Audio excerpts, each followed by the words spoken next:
Hello, everybody. We have a special guest today I'd like to announce who will speak at the top. We have our special presidential envoy for the Global Coalition to Defeat ISIS, Brett McGurk. And Brett will be providing you with an update on progress that's been made and our efforts to continue. Please. Great, thank you. It's great to be here again. I thought with everything going on, I just would provide, I've done this periodically, but an update on where we are in this overall campaign to defeat ISIS. Obviously a multifaceted effort, truly global campaign. My focus today will be particularly in Iraq and Syria. We have a lot of brave Americans serving on the front lines in this campaign, including personnel here from the State Department. So it's good just to touch base every now and then and kind of describe what's going on. So I think first I'd like to start with where we were in 2014. I think that is important. Just to remember where we were back in the summer of 2014, about ISIS controlled about 100,000 square kilometers.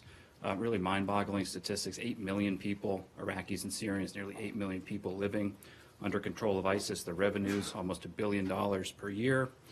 Committing acts of genocide.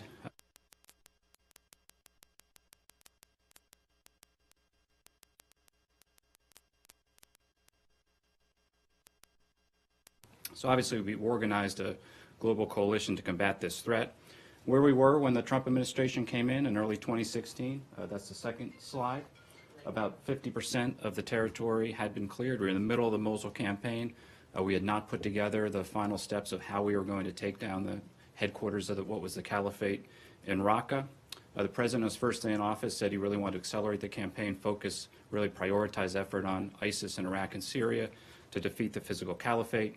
We made some adjustments to the campaign and pretty much dramatically accelerated the overall pace of operations. So if you look at where we are today, I think it's quite significant. We really are now down to the last 1% of the physical territory. If you can see the little tiny splotch of red. Can you go to map 3, please? Okay. Well, that's the right one. That's map 3. The final splotch of red down in what we call the Middle Euphrates Valley. Those operations are ongoing with the Syrian Democratic Forces, supported, of course, by small numbers of coalition forces on the ground. And there was a more detailed briefing today, I think, given from the Pentagon, but our Syrian Democratic Force partners on the ground have pushed into the town of Hajin, which is a real, one of the final strongholds of ISIS just over the last 48 hours. So that's a pretty significant achievement. Even as the end of the physical caliphate is clearly now coming into sight, the end of ISIS will be a much more long-term initiative. We talked about that many times. Nobody working on these issues day to day is complacent. Nobody is declaring a mission accomplished. Defeating the physical caliphate is one phase of a much longer-term campaign. As a coalition, we've mobilized troops from a total of 31 nations to help contribute to train Iraqi security forces, and also we have coalition partners with us on the ground in Syria. We've mobilized about $19 billion in stabilization, economic, humanitarian support. Every single military operation has been conducted with a humanitarian stabilization plan, so all the territory that we have retaken from ISIS from our coalition is held. That's quite a significant achievement. We want to keep it that way. So we're at a point in the campaign we're really now looking ahead to make sure that we can endure and sustain all of these gains. Big focus of that, of course, is stabilization. So if you can go to the next slides, please. Stabilization, we've heard a lot about. We're prepared to maintain the stabilization effort in Iraq and Syria. This will really take a period of years. In Iraq, we have completed about nearly 3,000 projects all across Iraq. As a coalition, raised about $1 billion total.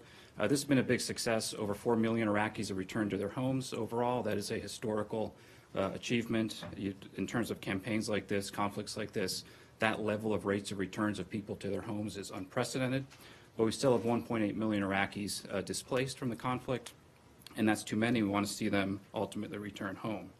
In Syria, it's much more difficult. In Syria, of course, we are not working in coordination with the central government. We will not work in coordination with the Assad regime. We are not working with major international partners, just given the dynamics of the Syrian conflict. So we're doing a lot of this with our partners on the ground, and State Department personnel who are working on the ground are doing a great job. Also in Syria, the United States is not funding the stabilization effort, particularly in the Northeast where we are on the ground militarily. We've talked about this before, but the President made clear the coalition should help really support those efforts. And when the Secretary met with coalition partners on the margins of the NATO summit just a few months ago. We raised over $300 million. All that money is now in the bank. And thanks to the contributions of key coalition partners, we now have the stabilization efforts funded all the way through early 2020. That is a fully coalition-funded effort, which obviously we will continue. So longer term, we want to set the foundation here to make sure that this success is enduring. In Iraq, of course, we're working closely with the new Iraqi government. Iraq had an election earlier this year. It was a difficult election, very difficult summer in Iraq. They came through it with a new government, a peaceful transition of power. And we're working very closely with that government, both to sustain the effects on the military side and also on the political and economic side. There's a trade delegation today in Baghdad, the largest trade delegation the Chamber of Commerce is organized anywhere in the world this year, and is led on the U.S. government side by Secretary Perry and also our Deputy Assistant Secretary for Iraq and Iran, Andrew Peake. In Syria, I know Jim Jeffrey was here last week talking about the very significant effort to try to bring a resolution to the overall Syrian civil war. And then, of course, the global coalition, which is something I'm focused on day to day. We want to make sure this coalition remains intact and can sustain these efforts. Secretary Mattis last week in Otto is with him in Otto with the main military contributors to the coalition to make sure that the military contributions to the coalition can continue, the training of the Iraqi security forces can continue, and we're quite confident that we have those pieces in place. And we are planning to bring the civilian members of the coalition with a ministerial here early next year. So that's in the planning stages, but we're fairly confident that will come together. And those meetings, which happen about every 4 to 6 months, have been really critical to make sure that this is a truly collective effort and we have the burden sharing from the coalition that we need to have, make sure that this sustains itself. So with that, we're down to really the last 1% here in the conventional military fight, but we are positioning ourselves for the longer term, and we feel pretty confident those pieces are getting into place. And with that, I'm happy to take a couple questions. Start with Carol, Washington Post. Hi, Brad. Could you give us your sense of why it has taken so much time to get down to this final 1% in the final offensive, and how much longer do you foresee this taking till you complete the job? Thanks, Chris. I defer a lot to DOD, obviously, but I've been into Syria about 20 or so times here over the last few years. The distances are quite vast. That's one issue. If you look where it is on the map, way down in that middle Euphrates Valley, it is quite a distance. It is also the last major stronghold. We got into a point where almost every ISIS fighter is wearing a suicide vest, the extent of IEDs and placements. It's very, very difficult fighting. So it's taking some time. We're also very careful to make sure that we are protecting the civilian population. The report I received this morning from what's happening on the battlefield in that area, just over the last week or so, about 1,400 civilians have come out or being cared for, including by the forces that we're working with. And I think you may have seen some briefings yesterday about the fact that ISIS is using hospitals and civilian infrastructure to try to defend itself, particularly in Hajin. So it's going to take time, but it will get done, and it's a very difficult campaign. Yeah, thank you. Until when the coalition will be staying in Syria? Well, we have multiple objectives in Syria. So the military objective, very clearly, the military objective is the enduring defeat of ISIS.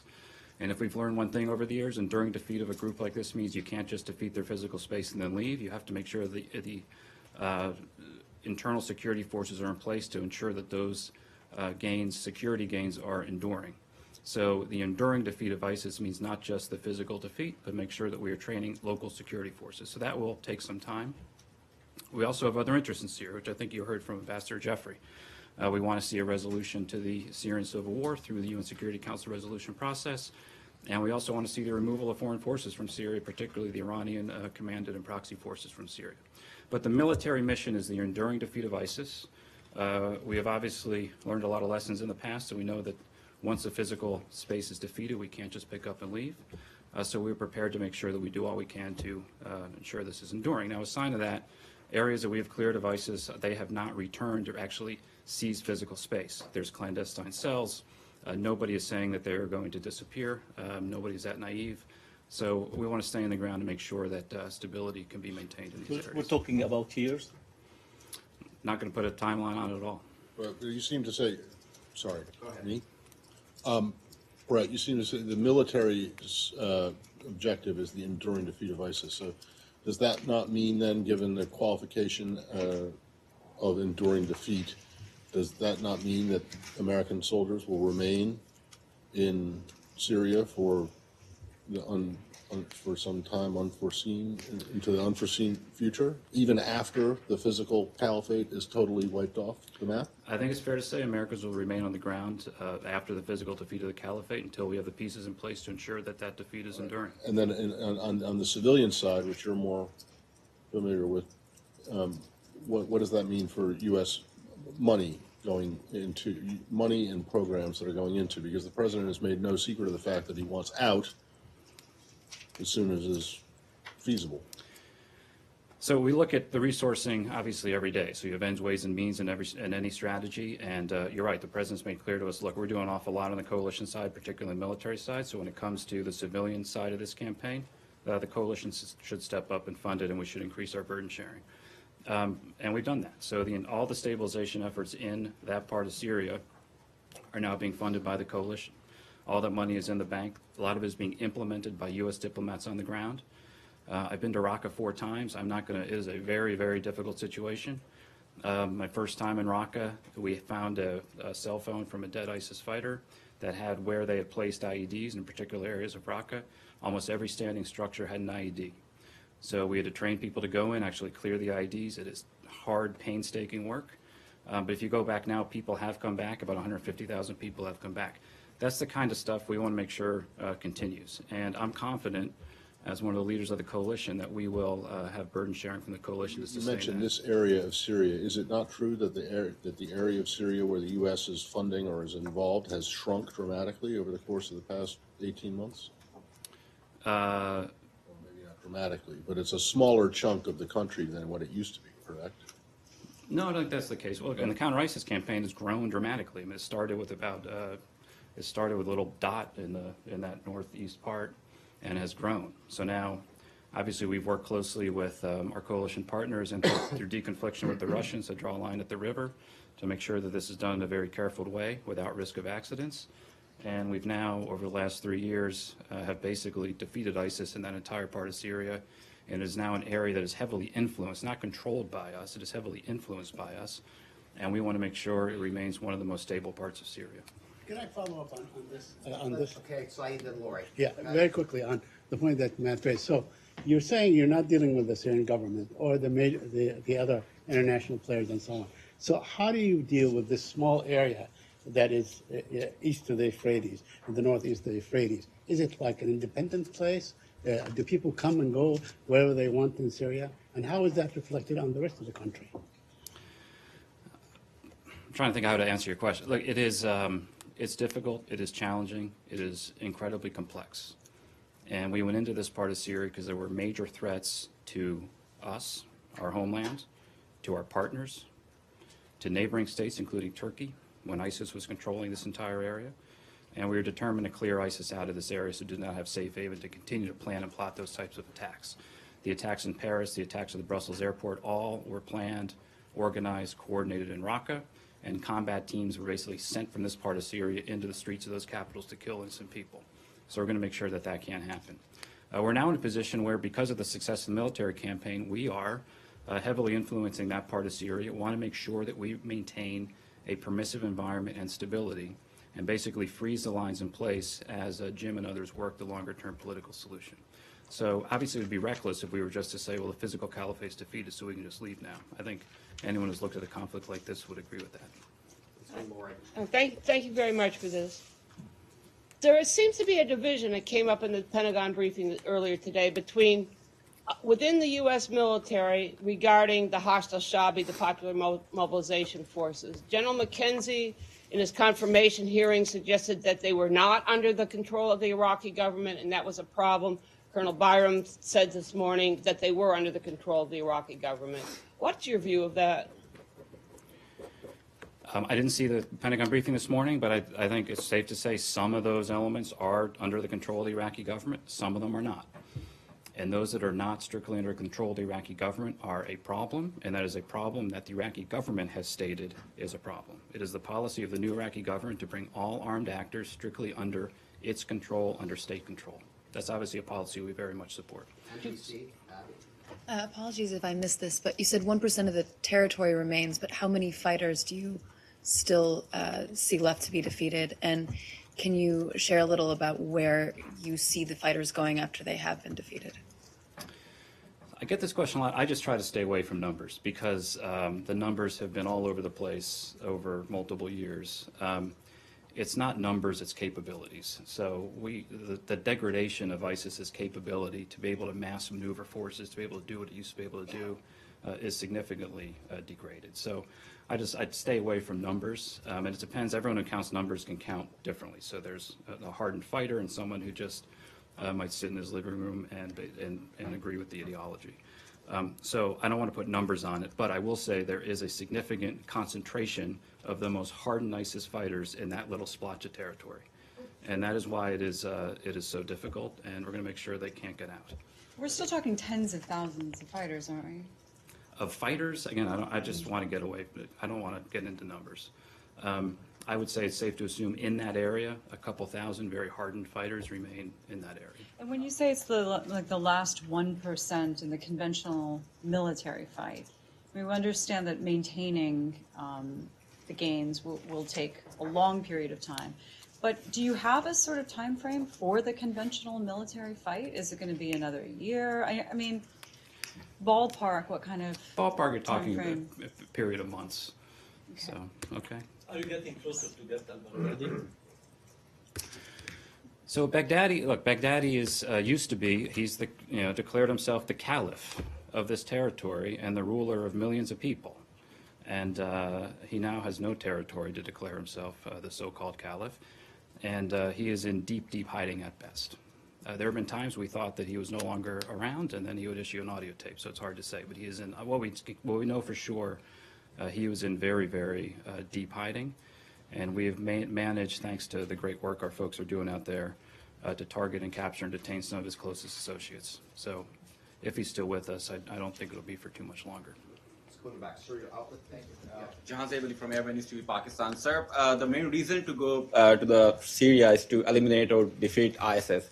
But after Syria and Iraq, they are regrouping themselves in Yemen and Afghanistan also. There were few incidents in Pakistan to claim by the ISIS having safe hands in Afghanistan. So the question is that what measures or actions are being taken to prevent the expansion of this terror group? So thanks. Good question. Of course, a great question. This is part of the overall global campaign. So when you look at ISIS globally, what they used to have in Iraq and Syria is basically a headquarters in which they financed and funded and provided direction to these affiliates all around the world. What we've tried to do is make what was a global transnational problem into a regional problem and then a local problem. So if you look at the Syria and Iraq situation, for example, what was truly a transnational network, and we had 40,000 foreign fighters pour into Syria over the course of this conflict, we've worked to make it a more regional, local problem. So again, they will have clandestine cells in Iraq and Syria. They will have terrorist cells. They will be in hiding. They will have networks. But that's a very different situation than what we used to see in which they were threatening us. Similar, obviously, in Afghanistan. There's a very sophisticated ISIS cell in eastern Afghanistan that we're working to make sure remains a localized phenomenon. But again, that's why this is going to be a long-term effort. It's kind of like police work. You have to keep at it day in and day out, month in, month out, year in and year out. I know you deal mainly with the military part of this, but as far as stabilization goes, are you seeing any rebuilding in the government parts of areas that you've cleared? I know that the coalition is in control of one area, but are you seeing any rebuilding going on as far as on the Syrian side, the Syrian government side? No, not much. And there won't be until there's a political resolution to the civil war. That's just the reality. Not I even think, from the of situation. Chinese, or it is. I mean, the World Bank estimates are into the multiple billions of dollars in terms of the reconstruction needs. So until there's a reconstruction, until there's a resolution to the civil war that can bring the international community to bear, they're going to be in a very difficult situation. On the Iraq side, we distinguish stabilization, which is the immediate needs, and we've been pretty ruthless in prioritizing this. It is clearing mines, water, electricity, basics to get people back to their homes, and the long-term reconstruction, which is a multi-year effort, which is really undertaken by the EU, the World Bank, and we had an important meeting in Kuwait last year in which they through different financing mechanisms, generated about $30 billion for that long-term effort. But I'm in Iraq a lot. There's frustration about the pace because it takes a very long time, particularly in western Mosul, which was the fiercest part of the fighting in that battle. So it'll take a period of years. One reason we have this delegation of 50 American companies in Baghdad today, and with Secretary Perry, who visited Baghdad and Erbil today, is to make clear that you really have to harness the power of private industry to secure the reconstruction needs of Iraq. That's something the new government has told us they really want to do through various economic reforms, and we're going to work with them as best we can to help And are you seeing achieve that. people going? Excuse me. Are you seeing people actually going back into those areas in Syria that you've stabilized? In our areas, yes. So displaced, Raqqa is a good example. About 150,000 people have gone home. So if you go to Raqqa, the devastation will kind of set you back on your heels because it is incredible. And when I was first there, almost all the streets are totally impassable. Now all the streets have been cleared of rubble. Most of the landmines and critical areas have been cleared, and people are coming back to their homes. So it is difficult, but that's why we are prepared to sustain this and do all we can through the coalition. We are counting on the coalition to fund the stabilization efforts in northeast Syria, and I'm quite confident that we're in place now for that to continue. As I mentioned, is now fully funded through early 2020. And we'll work to make sure we can sustain that. Okay? Great. Okay, guys, thanks a lot. Perfect, thank you. Escape out the back door.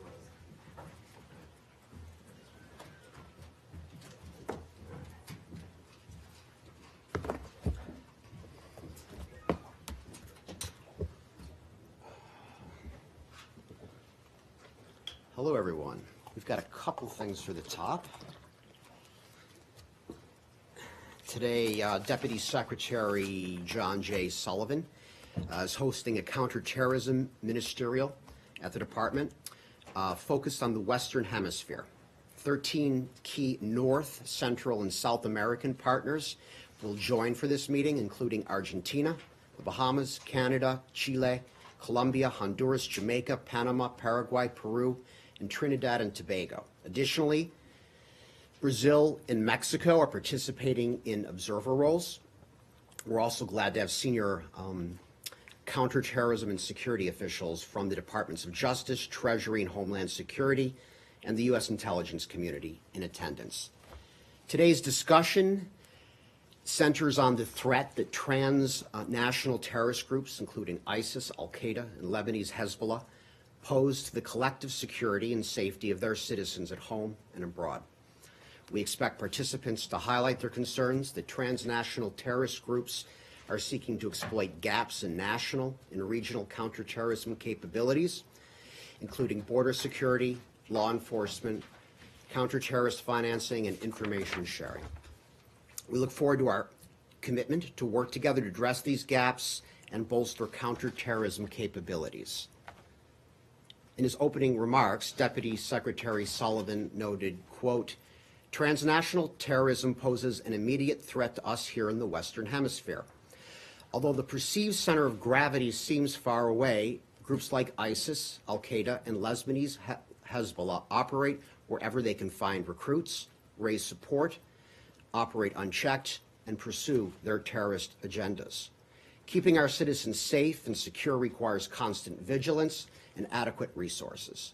We must each do our part and work together to defend our citizens, our countries, and the values we hold dear," end quote. Finally, Argentina will host a follow-on meeting in the summer of 2019 to assess progress in continuing identifying areas of potential cooperation. One more.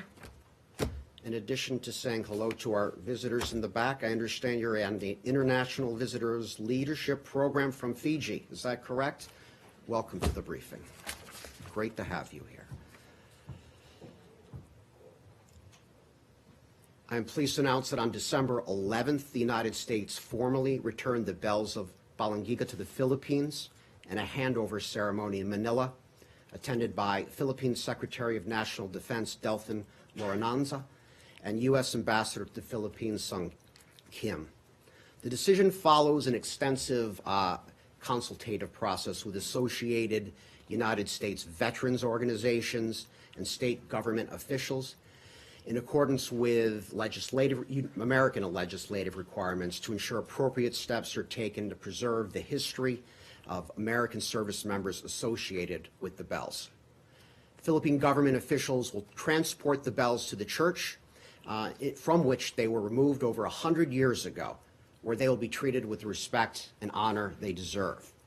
The return of the bells of Balangiga demonstrates the enduring strength of the United States-Philippines alliance and the deep bonds of friendship between the peoples of our nations as we work together to advance a free and open Indo-Pacific. From World War II to today's struggle to defeat ISIS and the scourge of terrorism, our nations have stood side by side. As we close the painful chapter in our shared history, our relationship has withstood the test of time and flourishes today. As an ally and friend of the Philippines, we will forever honor and respect this shared history. With that, I'd be happy to take some questions. Can I just ask you one brief go one ahead, on the Matt. counterterrorism conference before getting into something else? And that is, the way you've described it, and from what I heard from the Deputy Secretary's speech, is I don't understand exactly why this was a Western Hemisphere thing. Is there some particular vulnerability that countries in our hemisphere have towards these groups? Because otherwise it just seemed to me just kind of a general thing, which, you know, there are transnational threats everywhere. Everyone's got vulnerabilities, so why focus on, is there some reason to focus on the Western Hemisphere today? Yeah, I'd say that the United States is concerned about the continued presence of foreign terrorist organizations in Latin America, including the National Liberation Army in Colombia and Venezuela. The United States government has long considered this group a foreign terrorist organization, and it will remain a serious concern until it puts down its arms, stops trafficking drugs, stops kidnapping innocents, and ends its attacks. We continue to monitor Venezuela as well as other countries for activities that would indicate a pattern of support for acts of international terrorism. Regarding other groups, Hezbollah is a designated foreign terrorist organization whose global terrorist activity, criminal enterprises, and military operations in Syria and elsewhere threatens global security and contributes to regional instability. So disrupting their far-reaching terrorist and military capabilities remains a top priority for the United States government. I get that, but the ELN is basically a Colombian outfit that is now transnational only in that operates in Colombia somewhat and Venezuela next door. And is there some particular vulnerability to ISIS, Al-Qaeda, Hezbollah that you're seeking to highlight or to plug with this conference, or is it just that it was the Western Hemisphere's turn to hear the We are threat? concerned about Hezbollah-linked activities specifically in Latin America, including caching of weapons, fundraising that benefits the group through licit and illicit activities, as well as solicitation of donations. Okay. Can I ask you briefly on one other subject, and that is, you are aware, I presume, that the Canadian government has now confirmed that one of their former diplomats has been detained in China in what a lot of people see as a retaliatory move for the arrest by the Canadians of this executive from the Chinese company. Do you have any comment on? The United States is concerned by these reports that a Canadian citizen has been detained in China. We urge China to end all forms of arbitrary detention and to respect the protections and freedoms of all individuals under China's international human rights and consular commitments. And would you urge the Canadian government to do the same thing, or is the arrest there, the detention there, something that you support? I don't understand the question, Matt. Please repeat what's the question? Well, you seem to be saying, and correct me if I'm wrong, I don't want to have a misperception of this, but you seem to be saying that the Chinese have acted incorrectly here in the detaining this former Canadian diplomat. And by saying that, without any reference to what happened in Canada to the Chinese executive, you seem to be suggesting that you're okay with that, but not with the Chinese detaining. And I understand that there are many reasons why that would be the case, but I just want to make sure you don't have any issue, since it is your arrest warrant, your request to the Canadians. You have no issue with the way the Canadians have handled the detention of the Chinese citizen in Canada. The charges against Meng pertain to alleged lies to United States financial institutions about the business that Huawei was conducting in Iran. And it's clear from the filings that were unsealed in Canada, Meng and others are alleged to have put financial institutions at risk of criminal and civil liability in the United States by deceiving those institutions as to the nature and extent of Huawei's business in Iran. Rather than disclosing what Skycom actually was, which was Huawei's Iranian affiliate, Meng and others allegedly falsely stated that it was an unaffiliated business partner. Okay, I get that, but you don't think that the Chinese had any valid reason to detain this former Canadian diplomat? I would refer you to the Canadian and Chinese governments for the reasons behind the arrest, and restate what I've said already. Thanks. Leslie, please. The fact that you've just expressed concern about this, are you warning U.S. businessmen or business people to show some caution when traveling, or are you expecting to update your own travel advisory given this, the tensions over this? Yeah, what I'd say is our United States travel advisory for China suggests that anyone exercise caution when traveling to China, based in part on the potential for American citizens visiting and residing in China to be arbitrarily interrogated and detained.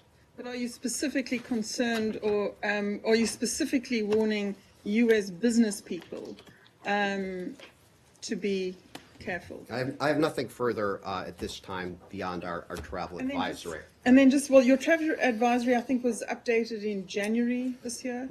What you've just read, is that part of it, or is that new language? That is, I believe, part of it. I'd have to go back and confirm that, though, Leslie. But it's available, and you can take a look. Any further on China? Yes. Let's go, Sean. Just following up on that, you mentioned that Ms. Meng is accused of lies to U.S. financial institutions, or that affect U.S. financial institutions. In terms of China, do you think it's open for China to potentially, if there are U.S. executives who are involved in things that violate Chinese law, do you think that that's their prerogative to take action there?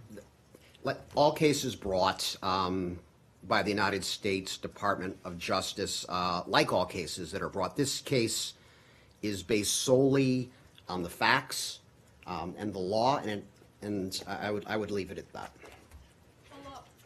It's not related to anything else. Follow up. Last one, China. Short.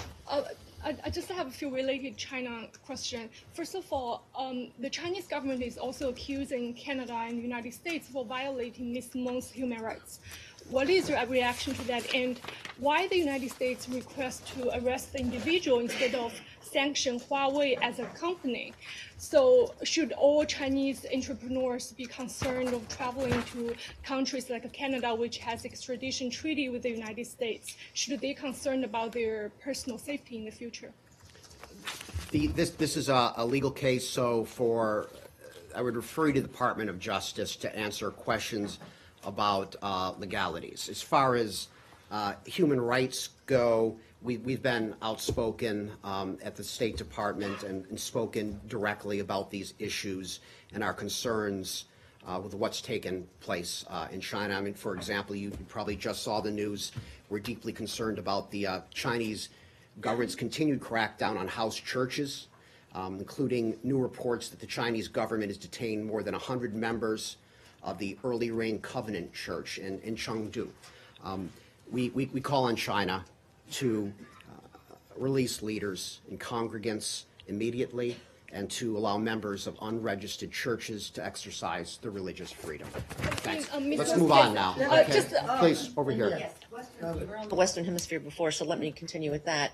2 weeks ago, Heather at this podium confirmed that you all had received a formal note of protest from Mexico for having fired tear gas into their territory, but she said she knew nothing more about it at that time. Can you now tell us whether you all responded, and if not, why not, or how was it dealt with?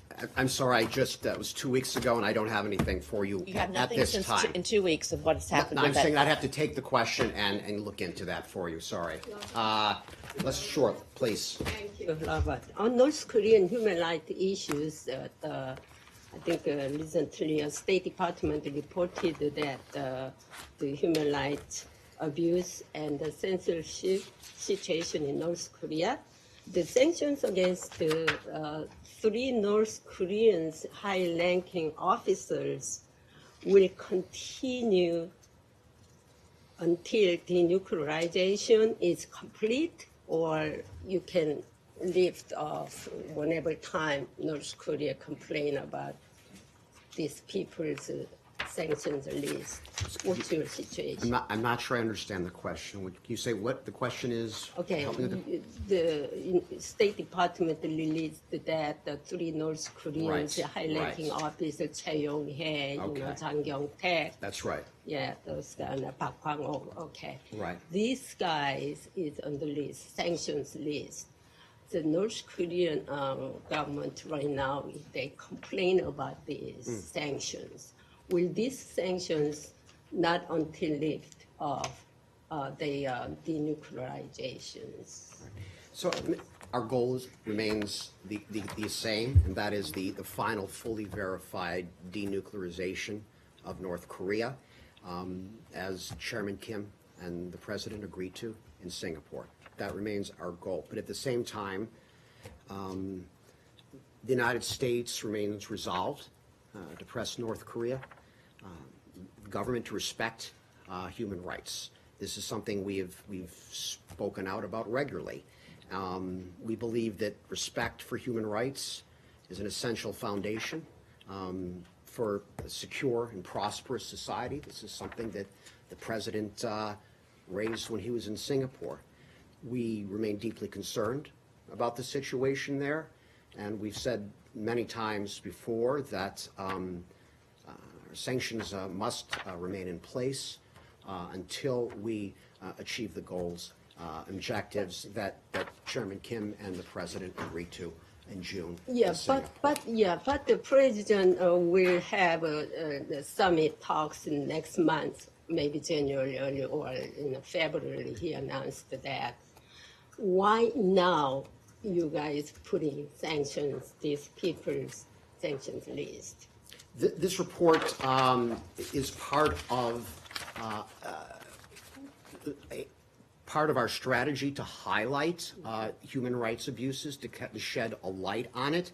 And these 3 groups and these 3 individuals, as you point out, they're connected to excessive censorship apparatus inside of North Korea. Now, and I'll leave it at that. Okay, thanks. Let's more on Robert, India. Let's go to CNN. Okay. Leading up to this supposed summit, whenever it's going to be in the new year, would you say that the State Department is still communicating with North Korean counterparts on a daily basis, or have talks slowed down? I wouldn't characterize it in the way of your question. What I would say is that communication remains ongoing. Yes. Let's go to Saeed. Let's go to Saeed. Robert, very quickly, since Sunday night, the Israelis have raided Ramallah, and they, in fact, still are there. They raided the Palestinian news agency. They arrested a couple of journalists. I wonder if you have any comments on that, or you saw the report, or how would you cancel these raids? Yeah, we're aware of those press reports. I would refer you to the government of Israel. On raiding a news agency and arresting journalists? I don't have anything further Okay, view on that. very no. quickly, last week marked the 1-year anniversary of the recognition of Jerusalem as Israel's capital, and then since then you moved the embassy there. Has this been, has it helped the process? Has it helped the peace efforts?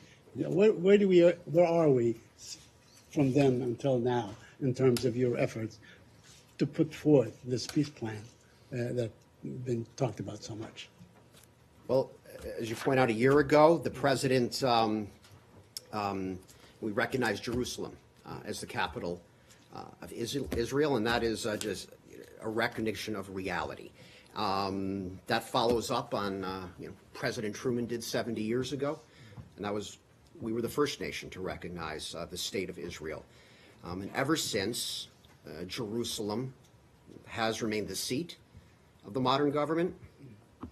It's the home of Israel's parliament, Supreme Court, other bodies of government, president, prime minister, and for decades, the United States put off recognizing this basic reality, and yet we came no closer to achieving a peace agreement between the Palestinians and Israelis. So we've spoken often from this podium about the timing, and that is something that Jason Greenblatt and Special Advisor Kushner are working very hard on. We place an extremely high priority on achieving a lasting and comprehensive peace that offers a brighter future for both Palestinians and Israelis. So we remain committed to sharing that, and we will do that when the appropriate time. But it has not helped the peace effort, has it? Has it moved? I mean, I understand that you recognize realities and so on, and you did that. But in terms of this step helping in your effort to put forth or to release that peace plan, has it helped or has it hindered that process? Trying the same old methods have failed for decades. And to continue to do the same thing over and over again would be folly. Old challenges require new approaches, and that's something that this administration is willing to do. Let's follow up on Israel, please. So 2 questions. 1, are there any developments on the peace plan and when it will be released? And 2, can you confirm reports that the State Department officials have lobbied Congress to try to undo the Anti-Terrorism Clarification Act before it takes effect in January? On the second question, I have nothing for you. On the first question, the administration continues to place a high priority on achieving a lasting peace and comprehensive peace that offers a brighter future for both Palestinian and Israelis. We remain committed to sharing our vision for this, and we intend to release the president's vision when the administration has concluded that we are ready. Have these already and been I'll stop updated? at that. Robert, hold on a second. Yeah. 2 things very briefly. One, it seems to me that you're suggesting that the fact that the U.S. had not recognized Jerusalem as Israel's capital until last year was an obstacle somehow to getting a peace agreement. Is that your position? Our position is we're not afraid to try new things, Matt, and that was a basic recognition of reality. Yeah, We're moving some contentious things off the table as we continue to drive forward, and then our recognition of Jerusalem as Israel's capital a year ago did not take any position on final status issues, including the specific boundaries of Israeli sovereignty. These are questions left to the parties involved. So how does that take it off the table? Are you saying that the U.S. failure or U.S. lack of recognition of Jerusalem as Israel capital was an obstacle to peace? I'm saying that this is an administration that is willing to take a look at the reality on the ground, and we're willing to work and we'll move forward. So the second thing is, can you take the question on the Wafa, on the raid on Wafa? Does the administration believe that it was an appropriate thing? The Israelis have an explanation for why they went in, which is what they were in hot pursuit. They were chasing armed gunmen. Do you accept that explanation, or is it okay? Do you have an issue with the raid on the Palestinian museum? I would refer you to the government of Israel for an explanation, for more information. I'm not asking for more information about what happened. I'm asking for what the U.S. administration's position is on whether it is legitimate for them to do this because they had a reason to go in, or if you think it's bad. That's all. I don't need any more information from the Israelis. Move on, please, right here. Can you take the question, Robert? I would like to know whether you're going to take the question and We can at least take the make an question. effort. Thank you. Please. Yesterday, Secretary Pompeo said in an interview that China is the biggest threat to the United States in the medium to long term in many fronts. So is the United States trying to contain the Chinese technology giant just by punishing its CFO? So in other words, is there any political motivation behind this arrest? None. Zero. Thanks. Next question, Abby. I don't think that we've had a briefing since 2 reports were released on the actions taken by the Myanmar military against the Rohingya, finding that the actions were genocide. Is the State Department still pursuing further investigation into those actions to determine whether or not there are acts of genocide? And given that one of the reports says that those Rohingya who remain in Myanmar are still under threat of genocide, what actions is the U.S. undertaking? Well, as you put it, last year the department concluded that horrific atrocities had taken place in Burma's northern Rakhine state. And those atrocities constituted ethnic cleansing.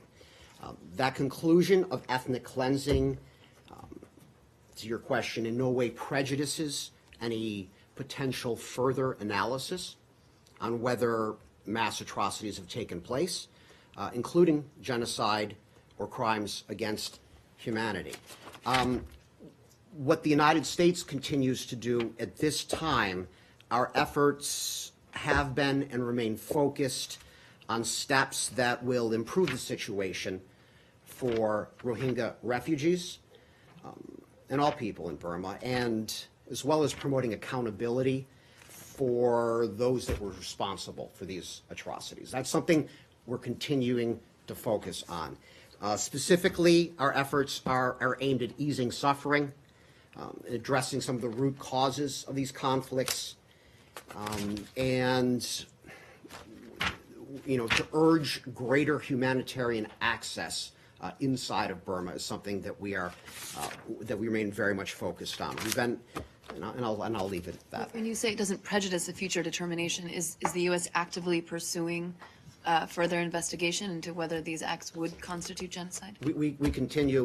We're open to new information, and yes. And so the vice president has been clear as well.